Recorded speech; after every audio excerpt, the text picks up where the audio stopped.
Andrew Solomon is here. It was in 1998 that he published an article in the New Yorker magazine. That article generated unprecedented response. He is a well-known author and magazine contributor. He has written an explicit and painful description of his struggle with depression. That article received more than 2,000 letters from readers in the month the article was published, and it has since been published in other books. It is also the basis for his latest work, The Noonday Demon, an Atlas of Depression. I'm pleased to have him at this table for the first time. Welcome. Pleasure to be here. Lots of people have been recommending this book to me, and so I'm pleased to meet you and pleased to have introduced the book to the audience. You have said that in part you wrote this book because it was the kind of book that wasn't there that you wanted to read. Tell me what that means. Absolutely. When I was coming out of my depression, I looked around for all the books there were on the subject, and I found that they tended to fall into one of three categories. They were incredibly personal narratives with no particular relevance to other people and other people's experiences, or they were extremely technical, dry, scientific documents, or they were self-help manuals written in that sort of Sally hadn't been feeling well for some time kind of vocabulary. And I wanted to write a synthetic book in which I brought together the philosophical, the psychological, the emotional, the political, the social, all the different views that there were on depression, and come up with a kind of unified field theory that and kind of put it all provide an together. atlas, as the subtitle says, exactly. An atlas of depression. What is it that needs to be said about depression? I mean, we know all the people who have come forward since Bill Styron, celebrities and non-celebrities, all economic strata. We understand, you know, that it is now at the cause of so much pain and suffering. What is it that we didn't know that you wanted to tell us? Well, there are a few things that I wanted to say. First and foremost, I think, is that there is an enormous range of treatments available for depression, and people don't understand quite how broad the options are. I think people don't know how treatable depression really is and how many ways there are of approaching it. The second thing is that depression is not simply a Western middle-class affliction. It's something that's existed throughout history. It's existed across societies. I traveled around the world and looked at how it had affected all kinds of different people and all kinds of different economic groups, looked at depression among the very poor and so on. The third thing is that I think depression does have a certain amount of redemptive value, not while you're in it, but after you've come out of it. I wanted to try to see what it is that people are able to extract from their experience of depression, and to see in what way people who have been through depression have richer and more intense lives in consequence of it. Is there a common denominator in terms of what people extract? I think people extract a certain intensity of emotion, and they extract, in many instances, a more profound kindness, a deeper empathy, and a more vivid awareness of the joy of their own everyday lives. You know, you were bipolar? No, unipolar. Unipolar, yes. Because more and more people that I know are bipolar, you know, so they go both ways. What's more predominant, unipolar or bipolar? Unipolar is much more common than bipolar, but increasingly the definitions are blurring, and lots of people are what's called bipolar 2, which means that they have depression, and then they get a little bit manic, but they don't get psychotically manic, and then they have depression again. I actually might fall into that category. The doctors keep changing the way they analyze these things. What kind of medication was appropriate? For bipolar, people need to be on a mood stabilizer. They need different medication from people who are unipolar. I myself, at the moment, take a cocktail of Effexor, Wellbutrin, Buspar, Zyprexa, and Topamax. Every day? Every day. And what does it do for you? It prevents me from lapsing into that really terrible, terrified, horrible, devitalized feeling of depression that makes it impossible for me even to get up and tie my shoelaces. It cuts that very bottom, hysterical, crazy part of the cycle out and allows me to have the pain and suffering that I have in better and more valuable places. For the lack of a better way of expressing this, and I know you've said this 1,000 times, including the book, what does it feel like? I mean, what does it mean to feel like I don't want to get up, I can't get up and tie my shoelaces, I can't get up and go to the telephone, I cannot get up?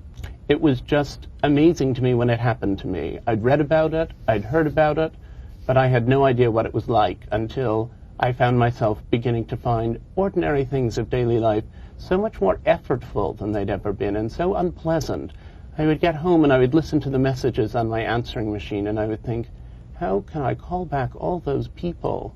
And I would just think, what a lot of work that's going to be. And then it got to be more and more acute, and I began thinking, I have to get up and put on both of my socks and then both of my shoes. And in the back of my mind, I kept thinking, this is ridiculous. Everyone gets up and puts on both of his socks and then both of his shoes, but it still just seemed like such an effort. And finally, I got to the point at which I would go into the bathroom and stare at the toothbrush and think, I can't put the toothpaste on the toothbrush and put it in my mouth and brush all my teeth. And then eventually, I got to the point which was really rock bottom when I felt I couldn't actually move. I was lying in bed absolutely frozen, and I thought I'd had a stroke. I couldn't think how else to explain it. When did you say, I've got to get help? Then was when I was absolutely paralyzed that I said, something has gone horribly wrong. And depression was not one of the choices that you had in mind, or was it? Well, I had begun thinking a little while before that, gee, I guess maybe what I'm developing is a severe depression. And at that point, I thought to myself, I guess I'm severely depressed. But it had moved so far beyond the basic negative feelings I'd associated with that word that I thought there must be something else, too. Were you suicidal? I became suicidal afterward. At that point, I was so devitalized that suicide, which required activity on my part, was beyond anything I could imagine. Later, when I was on medication and I was beginning to come out of it and beginning to get better, I was so distraught at how far I'd fallen and so horrified at the things that had happened to me that I felt very self-destructive, and that was when I wanted to kill myself. From that point, say, to today, with a very, very successful book and lots of magazine articles about you, as well as the book, what have you learned that's most important to convey? I think I've learned that mood states are temporary and that your emotions lie to you a lot of the time, and that your reality is based very much on perception, and that your perceptions shift around, so that what seems to be absolutely true isn't necessarily true, and that you have to keep a little bit of your mind hard and logical, and you can't allow a false reality to take over. There was a period when I thought that I was useless, that my life was hopeless, that there was no point going on, that everything was terrible, and it wasn't so. Actually, my life is kind of terrific, and I'm very happy in it. But there was a time when I didn't believe that that could possibly be the case. And if you were manic, you would feel like, you're not bipolar, but if you were manic, you'd feel like there's nothing I can't do. Absolutely. You know, I can write the greatest American novel and make the greatest American film and win the NBA Finals. And the thing is to hold on to some little piece of yourself, if you possibly can, that says through all of this, what I believe I shouldn't believe, that holds on to reality somehow, cling to reality, I guess. That's one of the things that I've learned. I thought you might say, when I said what's the most important thing you learned, which was that no matter how deep the depths of despair, that there was hope, that science, this was treatable, this was understandable, and that you were not the first person to be here, and others had come back, and so could you. Well, that's absolutely one of the things one learns. I mean, I very much feel that I'm not alone. And in the course of writing this book and meeting so many people who had sunk so low, and so many people who had sunk so low and then managed to come back, I just had the sense that this is a very common affliction. I mean, it affects so many people. You know, when you're writing a book about depression, you go to a party and you say, I'm writing a book about depression. And when you're in a group of people, everyone sort of laughs nervously. And then one by one, every single person comes up to you and says, I don't talk about it that often, but, you know, I had this happen. Every single person? Everybody either has his own story or has a story about my sister, my friend, my cousin. Every single person, yes. It affects directly or indirectly everyone. Has it changed because, is there stigma today, or has all that changed because of Kay Jameson and Bill Styron and Mike Wallace and Art Buchwald and on and on and on and on? There's a lot less stigma than there used to be, but there's still enormous stigma. I had an amazing experience actually a while ago. There's a couple I know slightly socially, and at one point the woman called me up and she said, I just wanted to talk to you a little bit about something that's been going on. I've been taking these antidepressants because I've had a depression problem, but I really don't want anyone to know, and please don't tell my husband because he could never understand. And we had a long discussion about it, and I gave her some advice about what she was going through. And about 3 weeks later, I got a phone call from her husband, and he said, listen, I don't want anyone to know about this, and my wife wouldn't respect me as a man if she knew, but I've been taking these antidepressants, and they were on the same medication, and neither of them had told the other one. People are so busy hiding it. It's incredible. And they call you because they've known that you have lived with depression, or they call you because they know you've written the Noonday Demon? Well, some of each. Because I've written the Noonday Demon, they know I've lived with depression, and they think I've got information that will help them. And that you're a friend, and so therefore they can have a confidential conversation. They'll go no further. Exactly. And I didn't tell either of them what was going on. And what with did the you other. tell them, though? I told each of them that I thought, You should go I home gave and have them a lots of conversation technical with their information, and I spouse. said, a strong marriage is one of the best things, and I think it would be very good if you could be honest with your spouse and Yeah. talk about this openly. Do you think how did they end up telling each other at the same time? So far as I know, they haven't told each other. Maybe they'll see this program and recognize themselves. Well, I suspect they will. I mean, I'm going to go comb your friends list to find out. But I mean, it is true that no one knows the life that others are living in terms of these kinds of things. You know, I mean, you must have had so many people come up, not just those people who have been touched by it, but who say, "Help me, help me, Yes. help me." Huge numbers of people. And I feel as though, actually, it's one of the responsibilities you take on when you write a book like this is to help people who come to you in that way. I have huge numbers of letters from strangers, but also so many people who I know, frequently people I know slightly, but also people who I know well, who then call me up and say, this has suddenly happened, that suddenly happened, or this has always been true, or that's always been true. People suffer from depression and they don't know where to turn, they don't know where to look.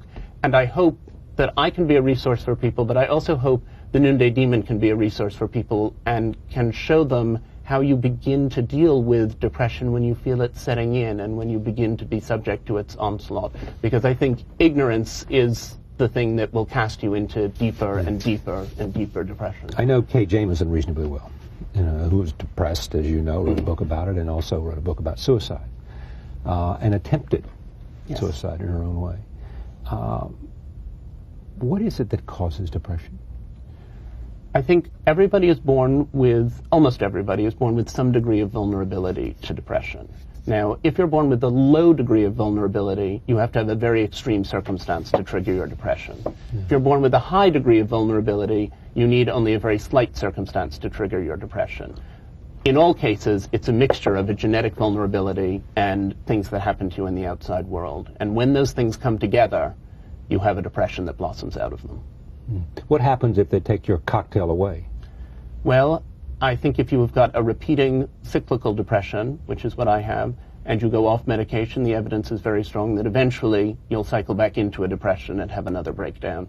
And that's a really unpleasant That's the likelihood, prospect. isn't it? Yes.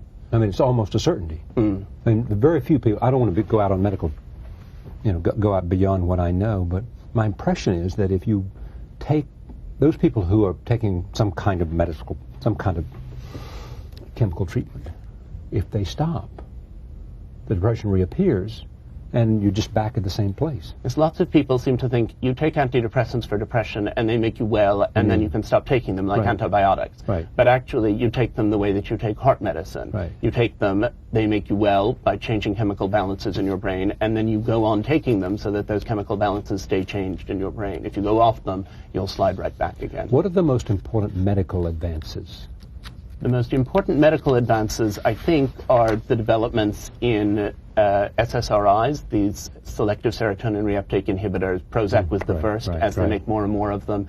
The advance is really not so much how well they work, because there are older medications that work equally well. It's how few side effects they have.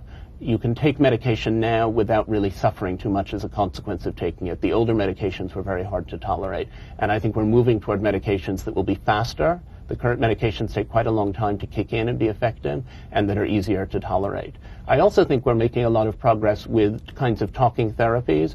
You actually can achieve the same shifts in brain chemistry with certain kinds of talking therapies that you can achieve with certain medications. But it takes much longer for them to work, and they don't work in extreme cases. What's a talking therapy? Psychoanalysis, cognitive behavioral therapy, all kinds of therapies in which you sit opposite a psychiatrist and you talk to each other and you try to change your thought patterns and you change the way that your mind works. You can do that. It's not as immediate. It's not as immediate. You can do it. It's not as effective, but in fact, you change the way that your brain is working by changing the way you think, and you change the way that you think by taking medications that change the way your brain is working. You can do it either way. The Noonday Demon, an Atlas of Depression, Andrew Solomon. Thank you. Thank you so much. Pleasure. Thank you for joining us. See you next time.